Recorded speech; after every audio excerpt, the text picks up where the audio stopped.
From the campus of Iowa Western, you're watching your hometown information station, CBTV 17.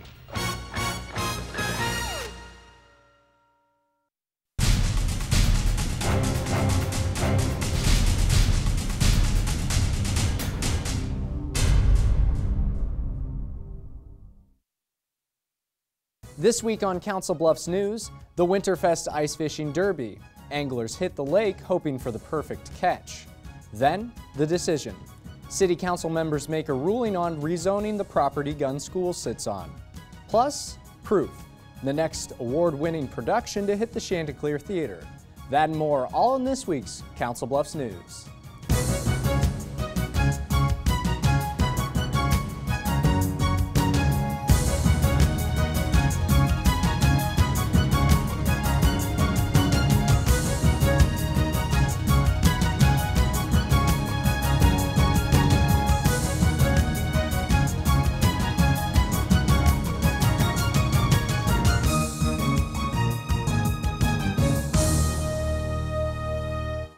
Hello and welcome to this week's Council Bluffs News. I'm James Lathrop.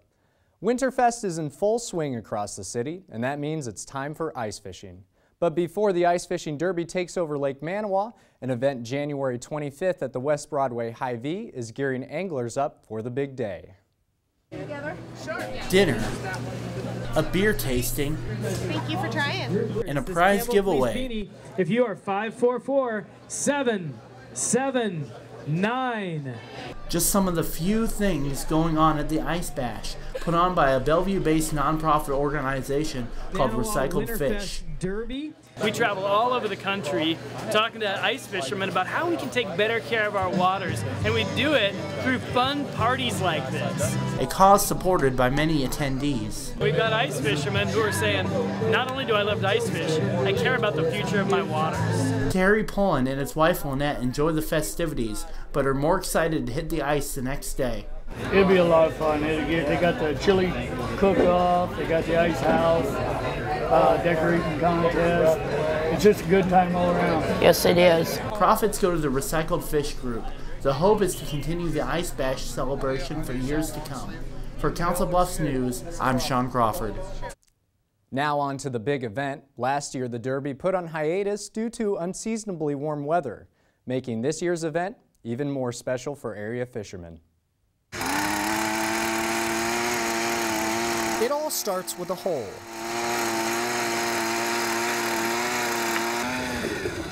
Called a portal to the world below.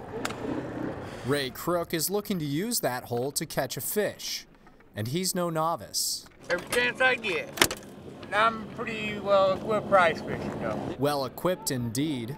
Ray uses a fish finder to see through the ice. It shows you how deep it is, tells you if there's fish down in there, and there ain't nothing moving yet. It's not a cheap hobby. When you spend $900 for equipment, you feel like you got to come out and use it. All toys aside, the Winterfest Ice Fishing Derby is the setting for a certain relaxation you can't find on the couch. The outdoors, and it produces dinner. Mike Tordoff and his family are no strangers to the event. Yeah, we've been doing this the past couple years. Mike catches fish the old-fashioned way. He says he enjoys the tough task of angling through a hole no bigger than a dinner plate. Just kind of love the challenge, trying to catch a fish, through the ice. That's the main thing. The tagged ones are the best ones to get. Eric Guth feels the same way. Catch a big money fish, fun, get away from reality of life and come out here and do some fishing. There's about 400 of those tagged fish somewhere under the ice. Winterfest committee member Dan Bowen is in charge of tagging them. I have a team that catches the fish, we tag them and put them in the lake. Each fish is worth a minimum of $200. Others going for much more. One's worth $25,000, a couple of them are worth $1,000, some's worth $500. But winning isn't everything for some. It's not about the catching, I guess. It's about the fishing part. Bill Kennard of Missouri Valley is here with a group of 20. We really never caught a lot of fish down here, but there again, it's just with the camaraderie. And we fish other ponds together. It's just kind of nice to come down and hang out and do something good for the local lake here. It's an awful lot of playing the waiting game, but on the plus side, you don't have to have a cooler to keep your beer cold. 650 participants showed up for the event, paying a minimum of $15 to enter. Dan Bowen tells me the only financial goal of the event is to raise money for the following year, while the rest go to the city's Parks and Rec Department. Watson. Abstain. White. Nay. Brannigan. Nay. Head. Nay. Walsh. Nay.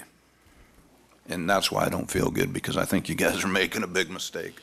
Well, that's the final decision on the rezoning of Gunn School. The highly opposed spot rezone of the property came at a third reading at the City Council meeting January 28th. The Selden Company of Omaha requesting the rezone of the property to accommodate multifamily housing. Selden Company wanted to develop apartment-style senior living on the property, but due to the large outpour of opposition by neighbors to the project, the council decided to vote no on the rezone. And I have no idea if it was from any constituents because they were all eliminated. The first legislative coffee of the year taking place Saturday, January 25th. The meeting is designed to allow the public to discuss important issues with area lawmakers. Some topics spoke on include red light cameras and the mental health aspect of gun control. This series' sponsor is Hy-Vee Food Stores. The next coffee falls on February 9th. If you'd like more information, go to councilbluffsiowa.com. Well, although the Squirrel Cage Jail is no longer a jail and more of a museum, it can still get pretty dirty. January is the cleanup month for the old Rotary-style jail. The task is cleaning the third floor where a stockpile of donated items sit. The items range from old pieces of outdated technology and old books. Carla Borgela of the Pot County Historical Society says she enjoys the aspect of quote-unquote treasure hunting.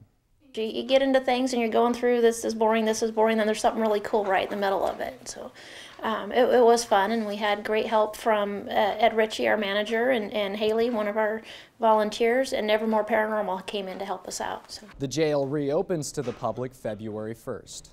Coming up after the break, meet an actress in the next production at the Chanticleer Theater. Jesse Hagar joins me in the studio. We'll be right back.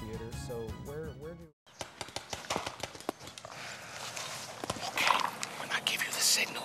You two cut left to the flag. I'm gonna cover you from that tree over there. Remember, don't go for the flag unless you know the coast is clear, okay?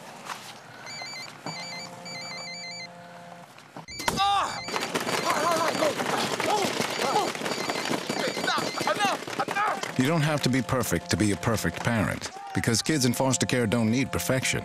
They need you.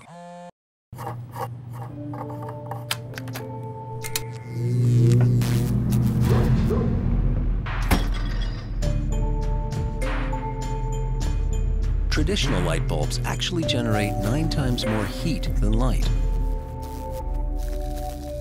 Switch to Energy Star light bulbs, and you'll realize just how much cash you are really burning through. Saving energy saves you money. Learn more at energysavers.gov. I just moved in with this family, and it's embarrassing. The little one, he likes to go outside and crawl around in the giant litter box.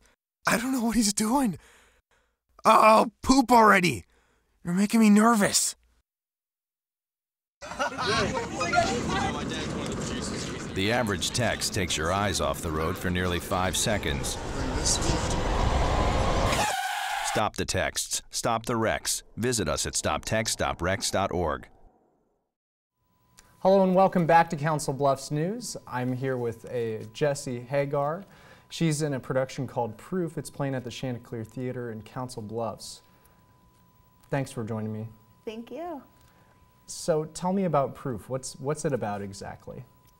Well, Proof is surrounding the death of a very famous mathematician, and throughout the story you uncover mathematical proofs. You try to discover the authorship for. There is a certain attraction between characters. Some family feuds are sort of uncovered as well. So it all kind of comes about after the death of this very important man to the mathematics community. Okay. Would you consider this a family production, or who are you aiming for as an audience?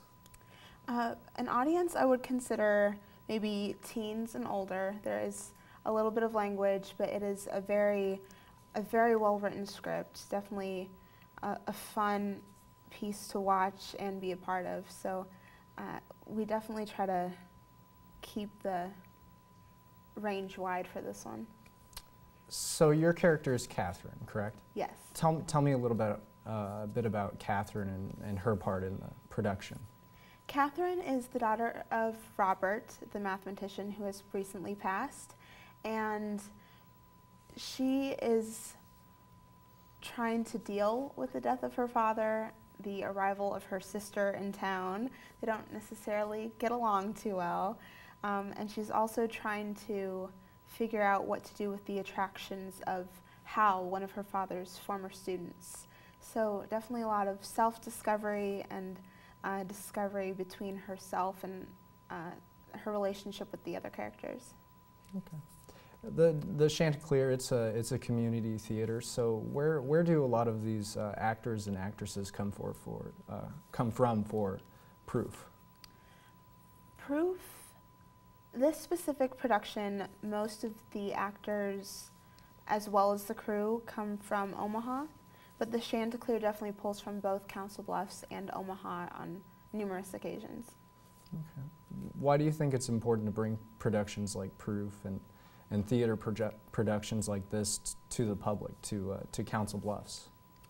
I think it is very important to keep productions like this alive and going, just because there's a certain culture and experience you get with live theater that you do not get with movies and things of that nature. So as far as keeping live theater alive, I think it's very important to both our culture and to stimulate our minds. And then this particular production is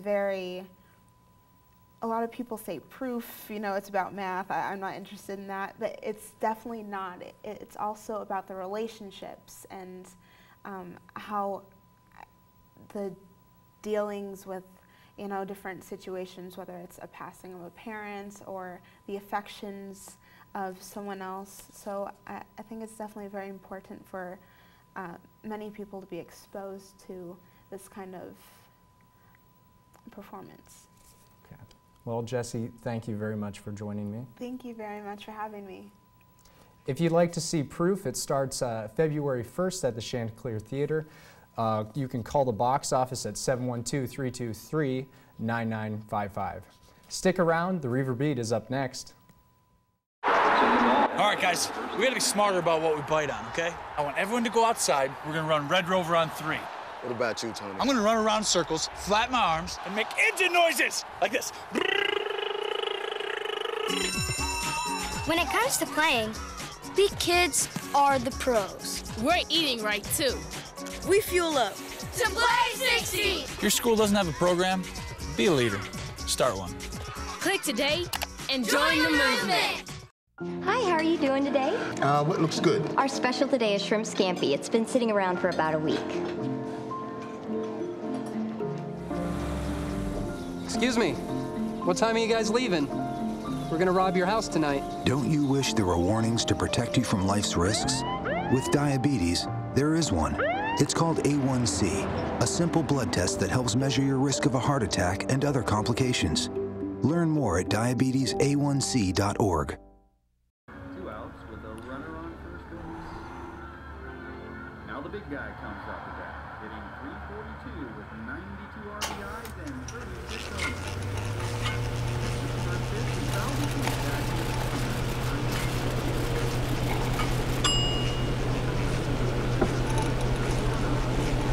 Chill raw and prepared foods promptly. 1 in 6 Americans will get sick from food poisoning this year. Keep your family safer. Check your steps at foodsafety.gov. Welcome back. I'm Marie Zeitner with the Reaver Beat. Many students call Iowa Western home, literally. Hundreds of students live on campus. I took a tour of each of the 3 buildings and found what students like best about their home away from home. Living on campus is a big change for students. get to interact with new people and get that feeling of just you're on your own and that independence. That independence comes in 3 different facilities. Each have their own unique atmosphere and certain requirements for the 1,200 students who live on Iowa Western's campus. The bricks is like all guys. Football player Michael Neens stays in the tower where only male athletes can live. So I'd rather see some females, you know, go to the suites or come to the library or something and hang out with other people. One resident assistant tells me the tower's layout is typical of what a college dorm room would look like. It's just 2 beds and a wardrobe for each of the rooms, and then a desk for each of the residents, and that's all. Depending on what kind of place students want to live, they have 3 options from which to choose. As for the requirements, only second-year students can live in the apartments. There's 2 bedrooms in the apartments. 4 people live in each apartment, so 2 people would share 1 bedroom and 2 people share another bedroom, and then they all share the bathroom and the kitchen and the living room. 6 buildings hold 48 apartments, all girls in one half and all guys in the other. The suites are co-ed. It's 4 bedrooms, 2 bathrooms, and a common area, but the common area doesn't have a kitchen or anything like that. It's just space for a couch and a TV and things like that. For students who want to have the full college experience, the suites offer fun for residents. I like living in the suites because the staff and the RAs like to get everyone involved and make new friends. I really enjoy the fact that I live so close to everybody because I made a lot of friends in the suites. Students living in the suites get their own room and closet, but they still have to share everything else. So where is the best place for you? The tower and suites require a meal plan because they don't have kitchens. They also have a computer lab so students don't have to go to the cyber library. No meal plan is required for the apartments, each have their own kitchen. All 3 have their own laundry facility where it's $1 to wash, $1 to dry. So let's add it all up. The tower costs nearly $3,000 a semester, including a meal plan. The apartments are almost $2,000, but add a meal plan and it's almost $3,000. The suites is the most expensive, coming in at almost $4,000 with a meal plan. Some students say they wouldn't want to live anywhere else. I just like this place, period. Like, damn, I'm glad to be here. Suites 2 is currently being expanded and will open 2 additional wings for fall of 2013. All 3 facilities have their own unique features, so checking them out before you move in will help you find the right one for you. According to cleanair.com, every year Americans throw away enough paper and plastic cups, spoons, and forks to circle the equator 300 times. Too often, recyclables are being thrown away in landfills. Shanti Shaknoza digs for answers about Iowa Western's recycling strategy. On the campus of Iowa Western, everywhere you look, you can see and hear it turns green. Iowa Western recycling activists started the group Going Green. The students are working to bring attention to recycling on campus. You know, recycling is just basically the bare minimum, but I know a lot of students don't do that. So I think that if you use those recycle bins in the vending machines, those are for the bottles and cans, and the recycle bins in the classrooms, that's for paper. Their mission to reduce unnecessary waste. Well, the mission of the Green Student Club is to promote sustainability on campus, which includes recycling and other events that happen through like Earth Day events and so forth. The students care about the environment and say the more people recycle, the better everyone can shape the future. Honor students take care of recycling around the campus. Council Bluffs Recycling Center comes every week to pick up the plastic waste. For the River Beat, I'm Shanti Shaknoza. Back to you, Marie. To find out what you can recycle, you can contact the Council Bluffs Recycling Center by phone at 712-328-4985. Coming up on campus, if you're looking for an internship or to volunteer, January 30th, there will be a Diversity and Volunteerism Fair in the Student Center from 10 a.m. to 2 p.m. Saturday, February 2nd, the Iowa Miss Amazing pageant will be held in the Arts Center on campus. Come support these incredible ladies with disabilities. For more information, go to www.missamazingpageant.com. Remember to like us on Facebook. For the River Beat, I'm Marie Zeitner. See you on campus. Thanks, Marie. Looking to adopt a pet? Iowa Western's Vet Tech program works with the Council Bluffs Animal Shelter to care for and rehabilitate animals that have no owners. We go there now for Pets of the Week. My name's Courtney and I'm a vet tech student here at Iowa Western Community College. We get all of our animals from the Council Bluffs Animal Shelter, and when they come here we spay, neuter, we work with them, and they are all up for adoption. This is Jasmine, and she is a domestic short hair. She's a female and she was just spayed on Wednesday. She's very, very loving. She loves to be held and played with. She is a tabby color. She's got spotting on her tummy, and she is about 8 months old.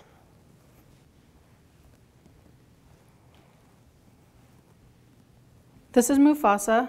He's a domestic short hair, and he's about 8 months or so. He's really playful and he's really affectionate. He does have a sibling. He does like to cuddle, and he's really he'd be a good lap cat, even though he's young. He likes to stay right with you and give kisses. He's also just been fixed, and he's ready for adoption. All right, this is Kiwi. She is kind of a mix, and she is very laid back, very friendly, easygoing. She loves her treats. Yes? Smell? You a good girl? Yeah, you're a good girl. Everyone that comes in is spayed and neutered, taken care of, worked with, handled. And if you're interested in adopting Kiwi, you just call and contact the Council Bluffs Animal Shelter. This is Ted. He weighs about 63 pounds. He's a white husky. He's not fixed yet, but he will be within the next week. He seems to be okay with other dogs, but we don't know for sure because we don't let him socialize too much. He can shake. He likes to do that for treats. He really is pretty mild-mannered. And if you're interested in adopting Ted, you can call the Council Bluffs Animal Shelter, and he will be available. If you're interested in adopting a pet featured in this week's Pets of the Week, you can call the Council Bluffs Animal Shelter at 712-328-4656. February is upon us, and it's a month packed with great things to do. Kathy Fiskus of the Council Bluffs Convention and Visitors Bureau has the details. Hi, I'm Kathy Fiskus of the Council Bluffs Convention and Visitors Bureau with a few things that are going on this February. And the 1 cent sale is back. In honor of Abraham Lincoln's birthday during the month of February, at the historic General Dodge House in Council Bluffs, when you buy one admission, you receive one admission of equal or lesser value for 1 Lincoln cent. That's right, 1 red penny. Adults are $7, seniors $5, and students $3. The Dodge House is open Tuesday through Sunday and is located at 605 3rd Street in Council Bluffs. February 1st through 10th, Chanticleer Theater, 830 Franklin Avenue in Council Bluffs, features performances of the award-winning play Proof. Curtain times are Friday and Saturday at 7:30 and Sunday at 2 p.m. Reservations can be made by calling 712-323-9955. The county has several outdoor activities in February at Hitchcock Nature Center, Honey Creek, Iowa. February 9th is another snowshoe hike. Please pre-register by Friday, February 8th. Choose from 2 times, 10 a.m. or 1 p.m. These hikes are for students 12 years old and older. Call 712-242-1197. Your $5 includes snowshoes, guided hike, and refreshments. Also at Hitchcock Nature Center, February 10th is Kinder Nature for 3 to 5-year-olds. This month, the kids will learn how to love nature. The program is just $5 per child with an adult and includes stories, crafts, and outdoor exploration. The Art Center on the campus of Iowa Western Community College has 2 events in February. On Valentine's Day, the Harlem Gospel choir will entertain with music and humor. On February 21st, the Arts Center presents Mayberry, an original dramatic work inspired by Iowa City when an influx of immigrants come to town bringing challenges and opportunities. Both performances at the Arts Center begin at 8 p.m. Call 712-388-7140 for tickets. February 22nd through 24th is Home and Landscape Show at the Mid-America Center, 1 Arena Way in Council Bluffs. The show is open Friday from 3 to 9 p.m., Saturday 10 a.m. to 8 p.m., and Sunday 11 a.m. to 4 p.m. Tickets are available at the Mid-America Center box office. Adults are just $6 and kids under 12 are free. Plus, if you go Friday between 3 and 5 p.m., tickets are just $4. To celebrate Black History Month, the Union Pacific Railroad Museum in Council Bluffs is partnering with UP's Black Employee Network to offer special tours of the museum focusing on African American history Saturday, February 23rd. The museum is located at 200 Pearl Street and is open from 10 a.m. to 4 p.m. Then register by February 27th for maple tree tapping at Botna Bend Park in Hancock, Iowa. The event, March 2nd, is the 20th anniversary of tapping the silver maple trees there. Cost is just $5 or $6 the day of the event. Choose from 2 times, 10 a.m. or 11 p.m. And as always, click on cbevents.com for more of what's going on. I'm Kathy Fiskus of the Council Bluffs Convention and Visitors Bureau. We're Iowa's spirit, Council Bluffs. Thanks for watching this week's Council Bluffs News. If you have any questions, comments, or story ideas, you can email us at cbtv@iwcc.edu, call us at 712-325-3312, or send us a message on Facebook. You can find us at facebook.com/cbtv17. For your Council Bluffs News, I'm James Lathrop. See you next week.